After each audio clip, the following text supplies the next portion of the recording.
After countless number of delays that go all the way back to early 2020 and the confusion between a theatrical or OTT release, the day has finally come where the most expensive Malayalam film is available in theaters for our viewing pleasure. This is a film where literally a lot of blood, sweat and tears have gone into making this story a reality on the big screen. Directed by Priya Darshan, this film is based in 16th century Kozhikode, which focuses on Kunyali Marakar IV, a capable sailor and soldier that protected his land from Portuguese invaders. A film idea that was conceptualized around 1996. His loyalty towards his land, Malabar then, by the Zamorins, was being challenged by the Portuguese that made their way to the mainland through the Arabian Sea. The figure who is celebrated in history by the Arabs but dismissed as a mere pirate by the Portuguese has a fascinating story that Priya Darshan and the late T. Damodaran wanted to showcase through a full feature film. But during the taxing shooting of Kala Pani, the humble and small nature of the industry at that point, the lack of sufficient funding and the sheer scale that the film demanded, the movie was kept at bay, only to be revived and pitched to Mohanlal around 2017. As the film is based in the 16th century, there is little to conflicting information that is available on the Marakars, and therefore the film is a combination of history, fiction and folklore. A lot of the detailing, characters and relationships have been fictionalized to suit the narrative of this 3-hour war saga.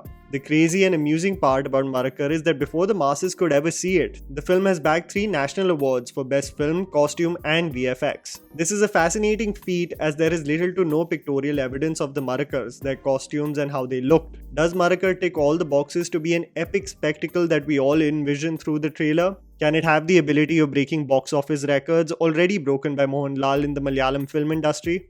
Getting right into it, here's me telling you the good and bad aspects of the film so that you guys can ultimately decide whether to watch it in theaters or not.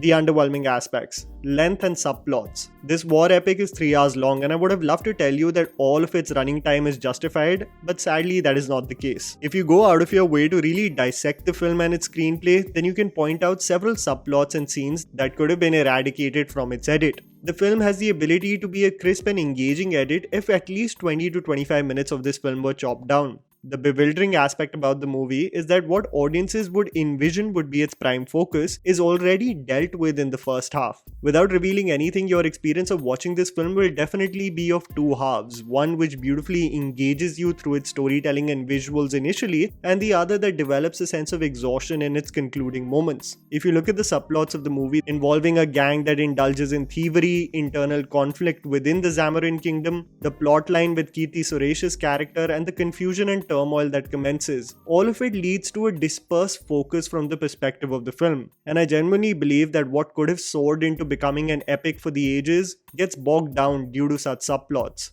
Second half loses momentum. This is definitely a film of 2 halves. While you can appreciate the effort made in terms of scale and vision to make sure such a story comes alive on the big screen, you cannot simply ignore the tones of the film that come across as jarring or big speed bumps on the way to progress the storyline. Especially in the second half, the performances by the Portuguese army, especially the Viceroy, are extremely over the top and caricaturish. This is an ongoing problem with Indian films that cast foreign actors. Their pitch and delivery always sticks out like a sore thumb. In some of the action sequences also, especially in the hand-to-hand combat, there are moments where characters are almost flying, taking away from the practical approach that the makers took in the first half combat sequences. You definitely understand where the film is headed in the second half, but the journey to reach there is laborious in nature, quite contrary to the engaging first half. I understand that the film has won a national award for Best Feature Film, but that doesn't mean you should be ignorant to the problems that exist in the film's storytelling. You also let me know in the comments below of what you thought about the film honestly, independent from the atmosphere of celebration that already exists around it.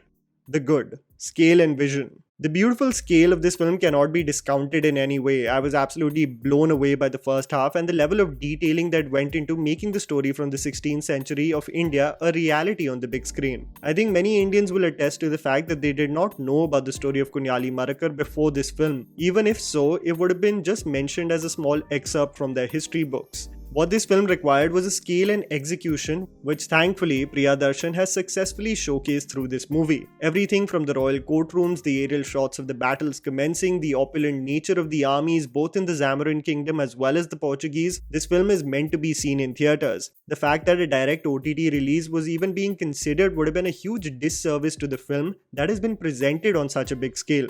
costumes, VFX, and sea battle sequences. The one thing that I will confess makes absolutely 100% sense regarding the awards that Marakar has received is in regards to the execution of costumes and the special effects of the film. As there is little to contradictory information available of the kingdoms that existed in the region, a lot of what has been created for the characters to wear and to even their symbols that they use are all imaginations of the creators, and it is something definitely to appreciate. Designers Indrakshi Patnaik, V. Sai, and Sujit Sudhakaran have done a splendid job with the costumes in this film. The contrast that exists when Kunyali and his men are mere outlaws to when they fight against the Portuguese or simply the Zamarin kingdom, and the range of the costumes that is representative of their respective portfolios. The laurels make absolute sense. What's crazy about this film is that the sea battle sequences have not been shot in the open sea, but have been recreated by actually making an artificial lake in Rajamol city in Hyderabad, with the ships also being custom made for the same. The sky, the thunder, the wild nature of the sea all have been enhanced by the VFX team headed by Siddharth Priyadarshan.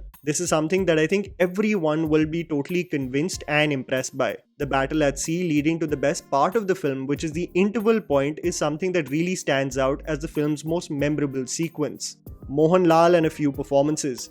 I can't fault anyone from the supporting cast of the film. Other than the Portuguese army officials, everyone seems to assimilate extremely well in the film. The standout performers, however, are Arjun Sarja as Anandan, a warrior who is noble, respectful, and mindful of his surroundings; Ashok Silvan, who is quite the contrary, lustful for power and impulsive. The two brothers in the film actually account for a great dynamic in the film. A great decision to have Pranav Mohanlal play the young version of Kunyali, looking like a spitting image of his father, Siddiqui as Kunyali's uncle, and Prabhu playing the emotional yet loyal soldier to Kunyali lent great support in the film. It is Mohanlal and what he brings to the table that really stands out for me regarding this movie. His vision and clarity on the journey of both revenge and redemption is something that will deeply connect with you. His annoyance at the lack of respect that is shoved his way to his comrades, to even his speech that is primarily targeted towards the imperialist forces, are all a testament to the legend he is. I never thought that the film got bogged down due to the star presence of the actor, and that is something that should be a consistent feature for any film, no matter how commercial or big its scale.